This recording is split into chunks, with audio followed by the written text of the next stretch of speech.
বন্ধুরা, এই পৌষ সংক্রান্তিতে বানিয়ে নাও একেবারে নতুন ধরনের গাঁদা ফুল পিঠে।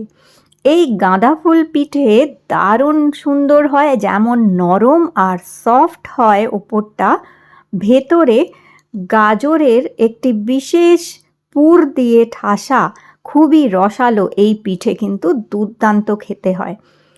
এখানে সবার প্রথমে আমাদের নিয়ে নিতে হবে গাজর। যদি কমলা রঙের গাজর থাকে সেটাও নিতে পারো, লাল গাজর থাকলে সেটিও নিতে পারো।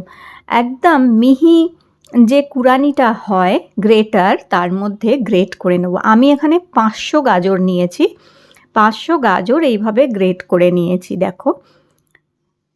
আর ঝিরিঝিরি করে একদম গ্রেট করে নেবে। এই গাজরটা দুভাগে ভাগ করে নেব।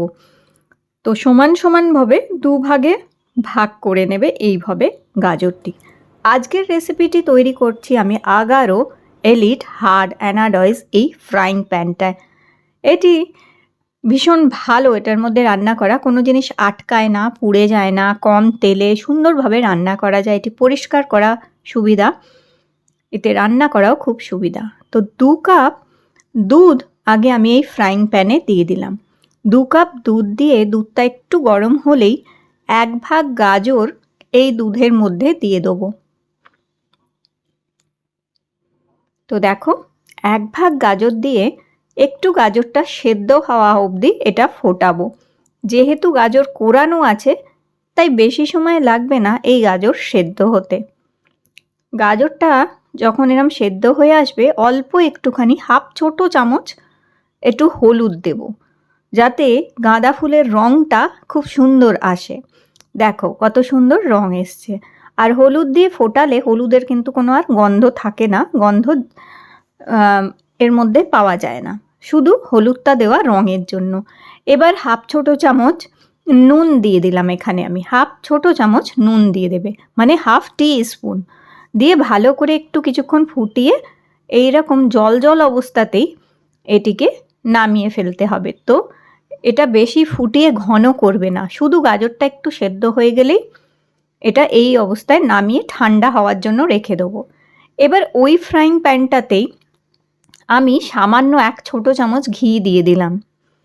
1 ছোট চামচ ঘি দিয়ে বাকি যে গাজরটা ছিল সেই গাজরটা এখানে দিয়ে দিচ্ছি।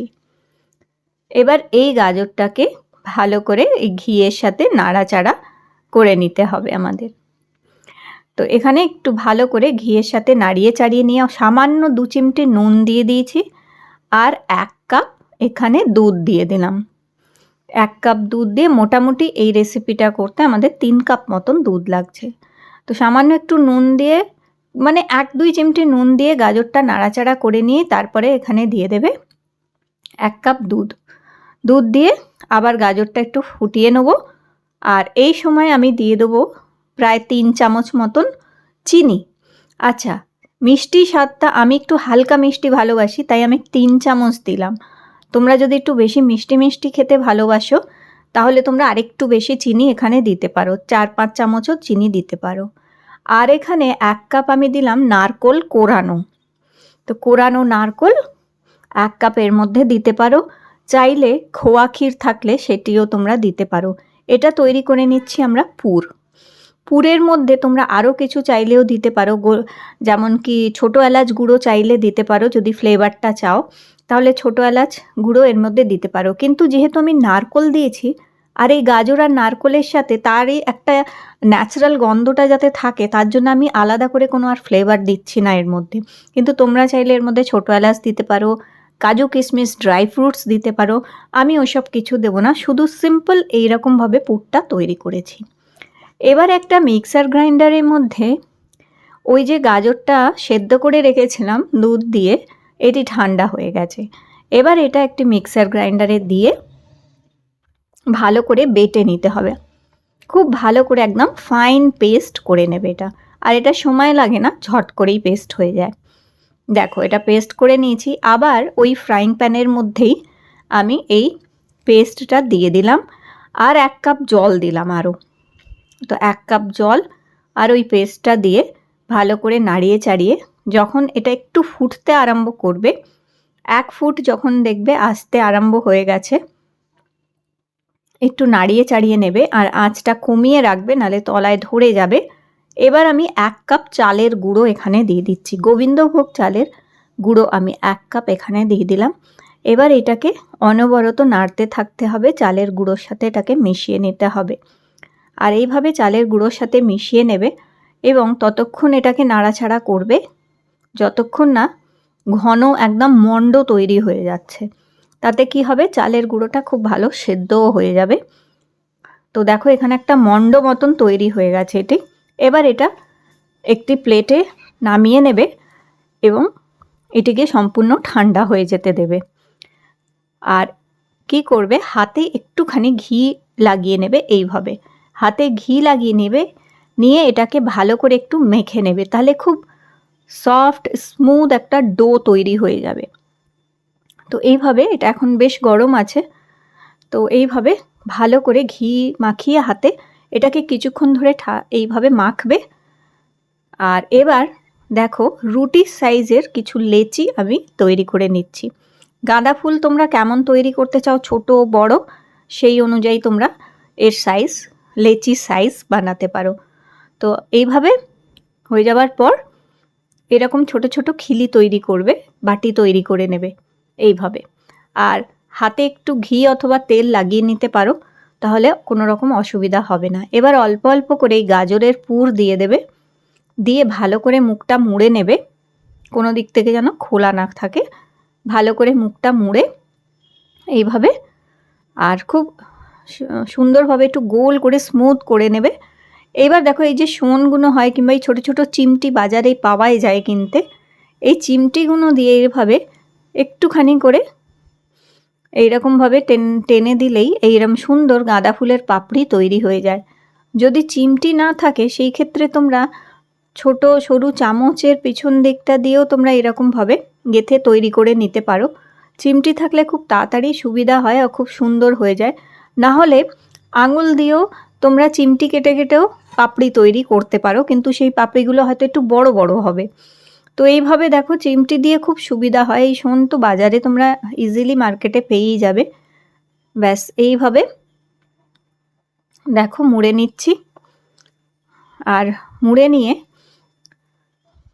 তোমরা আর একটাও আমি তোমাদের দেখিয়ে দিচ্ছি, দেখো জাস্ট গোল করে নেবে সুন্দরভাবে এরকম নিয়ে, আর এই চিমটি দিয়ে এইভাবে টেনে টেনে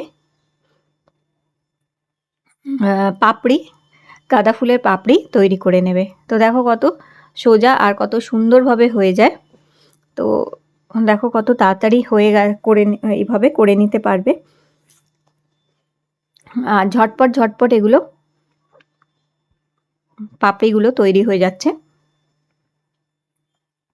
তো এইভাবে তোমরা চামচ দিয়েও করতে পারো, যেমন কি আমি বললাম তোমাদের, একটা চামচ দিয়েও একটু করে করে নিতে পারবে। দেখো এখানেও গাঁদা ফুল তৈরি হয়ে গেল। তো এইভাবে সবকটা গাঁদা ফুল আমি তৈরি করে নেব। তো দেখো আমার এক থালা গাঁদা ফুল রেডি হয়ে গেছে এখানে। এবার যেটা করতে হবে, একটা ঝাঁঝরি নিতে হবে এইভাবে এই পিঠেগুলো সেদ্ধ করার জন্য। তো এর মধ্যে চাইলে তোমরা একটু তেল মাখিয়ে নিতে পারো ঝাঁঝরিটায়, তবে আমি এখানে বাটার পেপার লাগিয়ে নিচ্ছি, তাহলে পিঠেগুলো একটু আটকায় না, খুব সুন্দর সেদ্ধ হয়ে যায়, দারুণ সুন্দরভাবে সেদ্ধ হবে, পিঠে ফাটবে না, আর একদম মানে খুবই সুন্দরভাবে এটা তৈরি হয়ে যাবে। তো এইভাবে দেওয়ার পরে দেখো আগে থেকে আমি জল ফুটতে বসিয়ে দিয়েছিলাম একটি কড়ার মধ্যে। এবার এই ঝাঁঝরিটা বসিয়ে দিলাম, দিয়ে এবার ওপর থেকে একটি ঢাকনি এইভাবে দিয়ে দেবে, ঢেকে দিয়ে 10 মিনিট এটাকে ফুটতে দেবে। ঠিক ঘড়ি দেখে 10 মিনিট ফোটানোর পরেই তোমরা দেখবে যে কত সুন্দর গাঁদা ফুলগুলো যেন আরও ফুটে উঠেছে মনে হচ্ছে, আরও রঙটা দেখো কত এনহ্যান্স হয়েছে, এখানে আরও সুন্দরভাবে ফুটে উঠেছে যেন গাঁদা ফুলগুলো।